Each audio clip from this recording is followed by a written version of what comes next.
Becoming a commercial realtor involves several key steps and considerations. Education and licensing. Obtain a real estate license specific to commercial real estate in your state or region.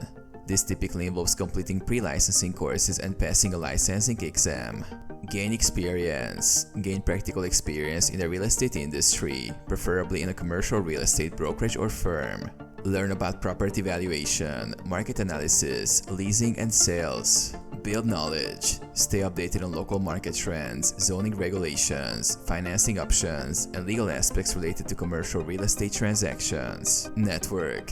Build a network of contacts within the commercial real estate industry, including property owners, investors, developers, and other professionals such as attorneys and lenders. Join professional organizations. Consider joining industry associations such as the CCIM Institute or NAR Commercial Real Estate Division to access resources, education, and networking opportunities. Specialize. Consider specializing in a specific type of commercial real estate or a niche market to differentiate yourself and attract clients. Marketing and client acquisition.